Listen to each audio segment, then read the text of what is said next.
It was 3:00 the morning and I was sitting alone in a hospital bathroom, on the floor, back against the cold tile wall, trying not to make noise when I cried. The kind of crying where you press both hands against your mouth, because you know if you let even one sound out, you won't be able to stop. My name is Claire. I'm 31. And I had just been told, for the second time in 4 days, that my immune system was attacking my own spine. The neurologist had come in after midnight, which should have told me everything about the urgency. He sat down, and he explained it slowly, the way doctors do when they know the words are going to land hard. Neuromyelitis optica. A rare autoimmune condition. The lesions on my cervical spine. The vision loss in my left eye that had started 3 weeks earlier, and that I had told myself was stress. The weakness in my legs that I had told myself was too much time on my feet at work. I'm a physical therapist. I know bodies. I had convinced myself I was fine. I was not fine. He explained treatment options. He explained what aggressive early intervention could do.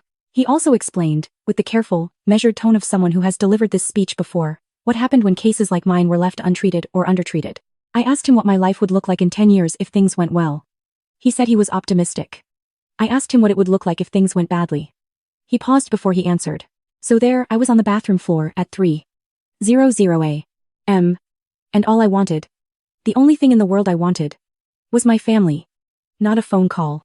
Not a text. I wanted someone to walk through that door and just sit next to me. I had been in that hospital for 11 days. Not one person from my family had come. Have you ever been in the middle of the worst moment of your life and looked around and realized the people who were supposed to be there simply weren't? I want you to leave your story in the comments. Because I promise you, you are not as alone as you feel right now. To understand what happened, you have to understand my family. We are a Chicago family, 3rd generation. My grandfather built a commercial real estate portfolio that my father expanded and that my older sister Diana now manages. We aren't flashy wealthy. We are the quiet, controlled, understated kind of wealthy that prides itself on never appearing to need anything from anyone. Appearances in our family are not just important.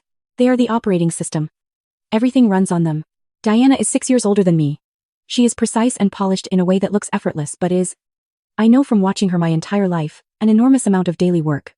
She has been the family's unofficial spokesperson since she was a teenager. She handles the communications for my father's business interests. She manages the relationship with our grandmother. She coordinates holidays. She approves social media posts from family members before any major events. And she has, as long as I can remember, been the person every piece of information flows through before it reaches anyone else. I used to think that was just Diana being organized. I used to call it a personality quirk, her need to be the hub of everything. My brother Marcus, who is 2 years younger than me and works as a high school history teacher in Portland, used to roll his eyes about it at Thanksgiving and we'd share a look across the table. But neither of us understood, not really, what it meant to have a gatekeeper in the family until the gatekeeper decided you were a problem to be managed. My symptoms started in September. The vision in my left eye went blurry first, like looking through frosted glass. I made an appointment with my optometrist, who referred me to an ophthalmologist, who flagged something and sent me to a neurologist. And the whole chain of referrals took about 2 weeks, during which I kept going to work and telling myself it was nothing. The weakness in my legs started in week 3. By the time I was admitted to Northwestern Memorial, I had lost enough motor coordination in my left hand that I could no longer type without errors. My husband David drove me to the emergency room on a Tuesday night. I texted my family from the intake waiting room. I kept it simple because I didn't want to panic anyone. I wrote, "Hey, I'm being admitted to Northwestern tonight. Something is going on neurologically. They're running tests. I'll keep you posted. I love you guys." My father replied within 10 minutes. He asked if I needed anything. I said I would let him know once I knew more. He sent a thumbs up. Diana did not reply to the group text. She called David's phone instead. I found this out later. Much later. The next morning, the neurologist delivered the preliminary diagnosis. David held my hand while the doctor spoke. When he left, David and I sat in silence for a long time, and then I cried, and he held me, and then I asked him to go home and shower and eat something real, because he had been in that hospital for 17 hours and looked gray. He kissed me and promised to be back in 2 hours. I picked up my phone, and I called Diana. She answered on the second ring. Her voice was warm in the way it always is when she's deciding how to respond to something. I told her what the neurologist had said. I used the medical terms because I know them and because using them helped me feel like I had some distance from what they meant. There was a pause when I finished. Then she said, "Claire. Okay. I'm going to handle this." I thought that meant she would tell our parents. I thought that meant family was coming. I thanked her. I hung up. I waited. Nobody came that day. Nobody came the following day. My father sent a text asking for an update. I gave him one. He sent another thumbs up. My mother, who lives separately from my father and has her own complicated relationship with Diana's information management, Sent a voice note saying she was thinking of me, and that she had heard it was a lot to process, and that Diana had told her I needed quiet time. I read that message 3 times. I needed quiet time. That was what Diana had told her. I was in a hospital bed with an IV in my arm and a neurologist adjusting my steroid protocol every 12 hours and a physical therapist. Someone who does what I do for a living, coming to work with my legs twice a day. And Diana had told my mother I needed quiet time. I called David and asked him if he had spoken to Diana again. He hesitated before he answered, and that hesitation told me everything. He said Diana had called him the morning after my diagnosis. He said she had told him she was coordinating communication with the family, and that she felt it was best if things came through her so that I wasn't overwhelmed by too many people reaching out at once. She had asked him to let her handle it. David, who is a good man, and who was frightened and exhausted, and not in a state to interrogate Diana's logic, had said okay. So for the first 2 weeks in that hospital, here is what I had. I had David, who came every evening after work and stayed until visiting hours ended, and who sat next to my bed doing work on his laptop so I wouldn't feel alone while I slept. I had the nurses, who were extraordinary. I had my colleague Priya, who is not family, but who showed up with food on day 4 and held my hand while I cried, and came back 3 more times after that. And I had a group text with 2 friends from graduate school who sent me videos and memes and called when I had the energy to talk. From my actual family, I had texts. Sporadic, surface level. Routed through Diana like a call center. My grandmother sent a card. My father sent a grocery delivery to our apartment, addressed to David, with a note that said he was glad I was getting rest. Rest. I was getting infusions of high-dose corticosteroids and learning to walk a straight line again down a hospital corridor. And my family thought I was resting. I stopped trying to reach out after day 10. I told David I didn't want to talk about it because every time I started to explain how I felt, I ended up too angry to think clearly, and anger was not something my body could afford right now. The neurologist had been explicit about stress. So I folded it up and I put it somewhere in the back of my chest and I focused on my legs and my hand and the vision in my left eye, which was slowly starting to return. On day 11, I was on the bathroom floor at 3:00 the morning, and I made a decision. I didn't know yet what had been said. I didn't know the shape of it. I just knew something was wrong, something beyond Diana being Diana, because even by her standards, this silence was too complete, too coordinated to be coincidence. Every single person in my family was doing the same thing. Polite. Distant. Careful. Like they'd been given instructions. I opened my phone and I called Marcus. He answered on the 4th ring. Groggy. And then heard my voice and woke up immediately. Claire? What's wrong? Is something wrong? I told him where I was. I told him how long I had been there. I told him about the diagnosis in real terms, not the filtered version I had sent to the family group text. I heard him go completely still on the other end of the line. Claire, he said. And his voice had changed. It was the voice he used when he was working something out. What do you mean you've been there 11 days? I thought you went home. Diana said the hospital stay was short, and that you were home recovering and didn't want any visitors. I sat on that cold tile floor, and I let those words land. Home recovering, and didn't want visitors. I said, Marcus, I am sitting on the floor of my hospital bathroom right now. I have not been home. I have not been able to go home. There was a silence so long, I thought the call had dropped. Then he said, very quietly, I'm coming. Marcus drove from Portland. He arrived the next afternoon. He walked into my hospital room, and when he saw me, the IV, the monitoring equipment, the way I was moving carefully and slowly when I got up to hug him, his face went through about 15 different expressions in 10 seconds and then settled into something I can only describe as a controlled fury. He held me for a long time without saying anything. After a while, he sat down, and he said, Tell me everything. He listened without interrupting, which for Marcus is unusual, because he is a teacher, and teachers always have thoughts. He sat with his hands folded, and he listened to all of it. The diagnosis. The 2 weeks, the thumbs up emojis, the voice note from our mother, about quiet time. David's conversation with Diana. The way every piece of family communication had been rerouted, and muted, and filtered, until it looked from the outside, like I was simply a woman who preferred privacy during a difficult spell. When I finished, Marcus was quiet for a moment. Then he said, I need to tell you what she said to me. Not just that you were home. More than that. More than that. He had spoken to Diana 3 days after my admission. He had called because he wanted to visit and Diana had talked him out of it. She hadn't just said I wanted quiet. She had told him I was struggling emotionally before the diagnosis. That the stress of my job had caught up with me and I had been having what she called episodes for months. She told him I had spoken to a therapist who had flagged some concerns. She told him the medical situation was being amplified in my mind by anxiety and that the doctors were as concerned about my mental state as my physical one. She told him I had asked, specifically, not to see Marcus, because our relationship had been difficult lately, and I found it stressful. I stared at my brother. He said, I thought you were upset with me. I thought I had done something. I went back through every conversation we'd had, looking for whatever I'd done wrong. There it was. The whole architecture of it. Diana hadn't just told people I needed space.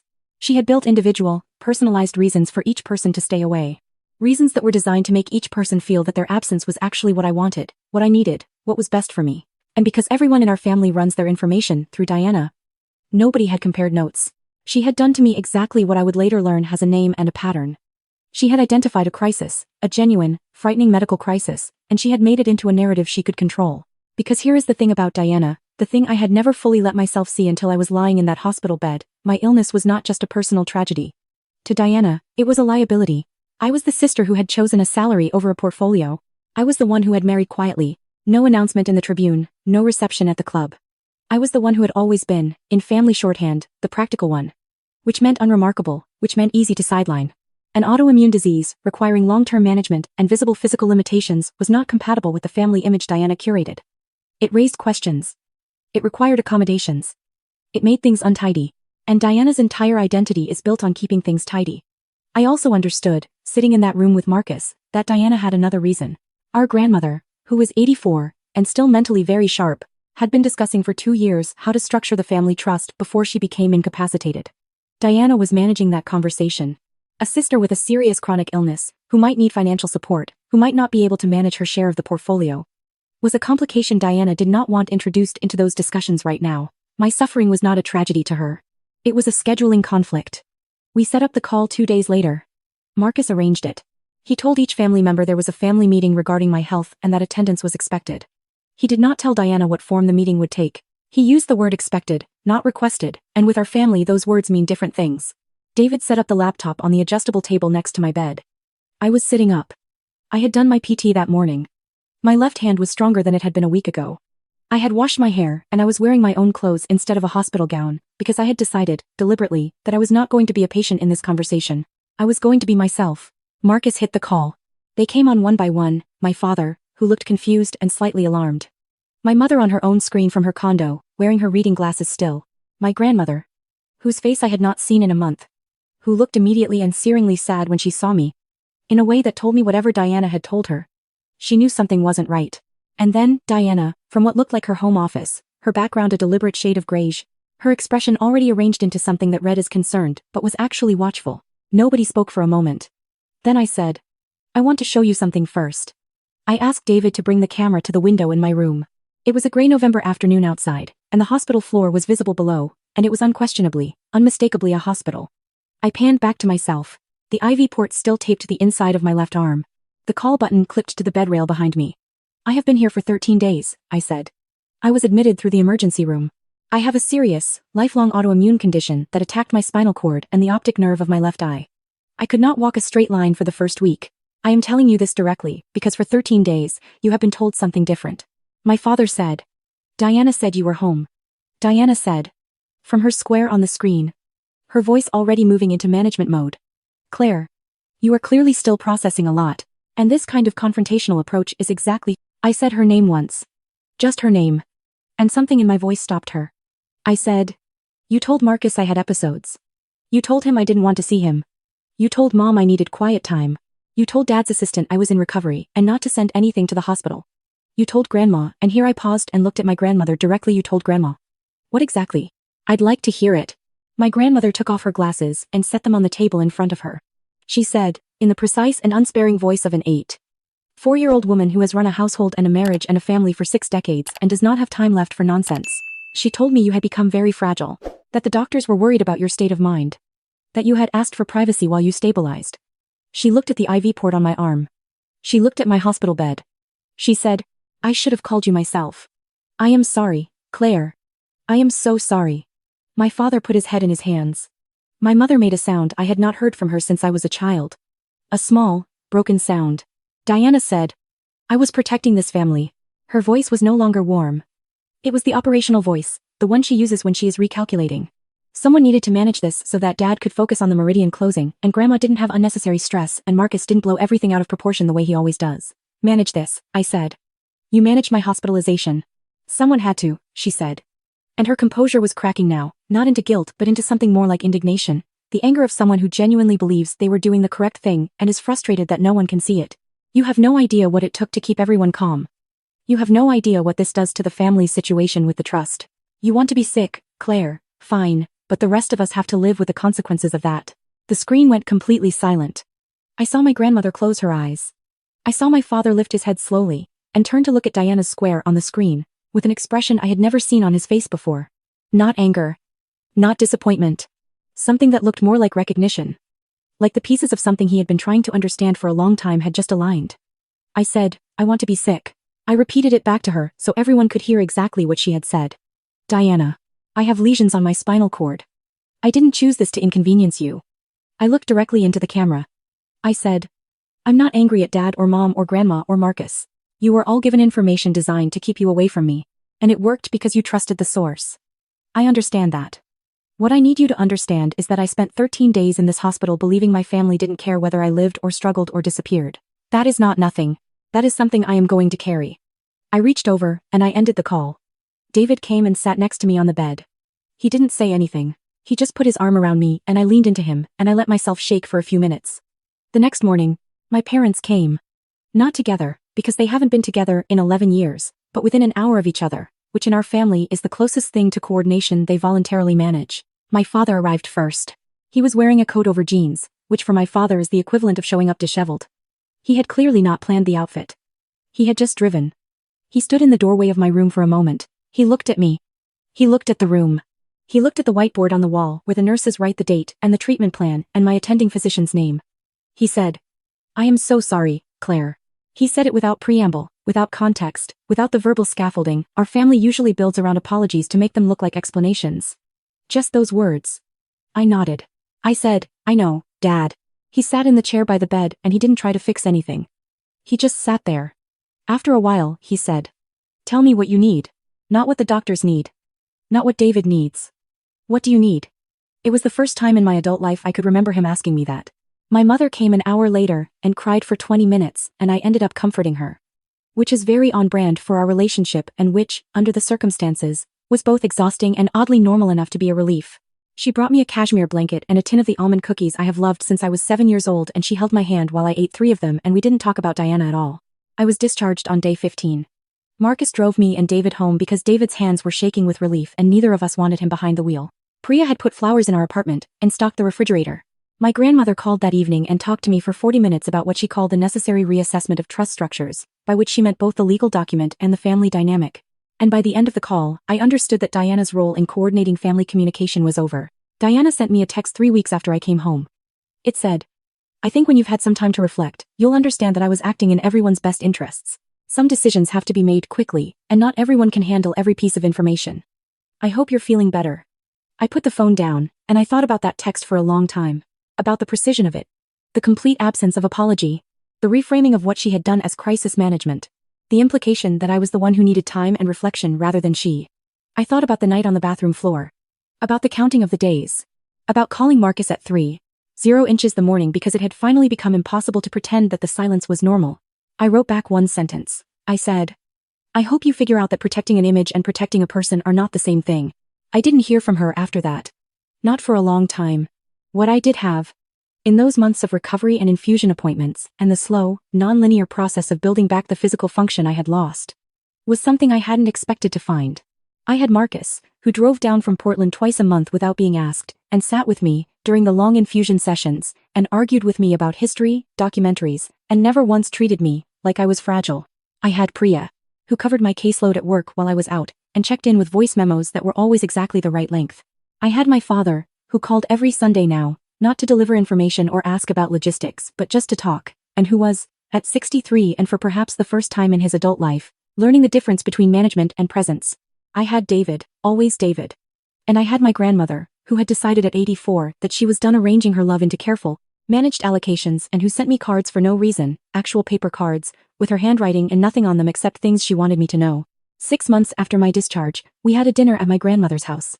Not a holiday. Not a structured occasion. Just dinner. My father was there. My mother was there, which required some logistical grace from everyone. Marcus came down from Portland, with his girlfriend. David's parents came, which was a first, and which my grandmother had orchestrated personally because she said it was time we stopped treating David's family like guests and started treating them like family. Diana was not there. This was not discussed. It simply was not a question. I sat at that table and I looked around at the people in that room and I thought about what I had believed, for years, that family was a fixed thing. That the people you were born to were the people you were assigned, and the terms of those assignments were non-negotiable. That blood meant obligation, and obligation meant endurance, and endurance was what love looked like in practice. I don't believe that anymore. Not because I became hard. Not because what happened made me cynical.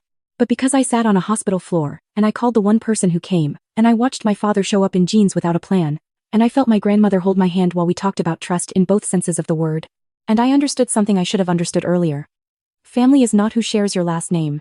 It is not who was in the room when you were born. It is not the people who can be managed into a coordinated silence. Family is who drives through the night when you call. It is who sits in the plastic chair by your bed, and brings almond cookies, and doesn't try to fix what can't be fixed. It is who looks at the IV in your arm and says I should have called you myself, I am sorry, without anything after the comma. My left eye is not fully recovered. It probably won't be. I have adapted to it. The way you adapt to things that become permanent, not with grief exactly, but with a kind of careful honesty about what is and what isn't possible. My legs are good. My hand is good. I do my own PT exercises every morning because I know what happens when you stop. And I treat that discipline as its own kind of self-respect. I went back to work 4 months after my discharge, part-time at first, then full. My patients are people in recovery, people learning their bodies again, after something took something from them. I understand that work differently now. Not in the abstract, academic way, I understood it before, but in my own hands, my own leg, left eye. Some days are harder than others. Some days I sit in a therapy room with a patient who is frightened and angry and grieving the body they used to have and I think. I know exactly what that is. And I do not say it, because it isn't about me. But it's there, and it matters. And it makes me better at this than I would have been if none of it had happened. I would not wish those 13 days on anyone. I would not engineer that experience to get the clarity it gave me. But I will say this. I know now who showed up. I know now who my family is. The real one. The chosen and the surprised and the imperfect and the present. And I know, with a certainty I could not have manufactured from anywhere else, that I am worth showing up for. So is your son. So is your daughter. So are you. If someone in your life is controlling the information that reaches you about a person you love, I want you to hear this. Call them. Don't text through the official channel. Don't wait for the coordinated update. Call the person directly. Because sometimes the most important thing you can do for someone who is suffering is to make them tell you themselves that they're fine, and listen to their voice when they do, and decide for yourself whether you believe it. I'll see you in the next one.